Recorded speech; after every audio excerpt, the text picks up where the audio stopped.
आवाज ऐकला ना, किती क्रिस्पी झाले. तुम्हाला देखील असं हेल्दी स्नॅक पाहिजे आहे का? ते पण विंटर स्पेशल. डाएट आणि फॅमिली दोघांसाठी मी ही नेहमी बनवत असते.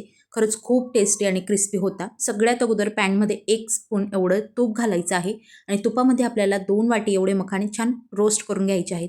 मखाणे भाजले गेले हे कसं ओळखायचं? तर हाताने दाबून पाहायचा. मखाना जर फुटला तर तो पूर्णपणे भाजला गेला आहे. त्यानंतर त्याच पॅनमध्ये तीळ घ्यायचे 2 चम्मच, ती पण छान भाजून घ्यायची आणि बाजूला काढून ठेवायचं.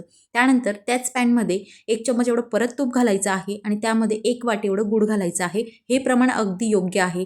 तर 1 वाटी एवढा गूळ छान मेल्ट झाला की त्यामध्ये रोस्ट केलेले मखाणे घालायचे. सगळे मखाणे मस्त गुळाला छान मिक्स करून घ्यायचं. त्यानंतर जी तीळ आपण भाजून ठेवलेली होती ती घालायची आणि गॅस बंद करून सगळे मखाणे मस्त असे प्लेटमध्ये काढून घ्यायचे. 1-2 चिपकले असतील तर मोकळे करून घ्यायचे.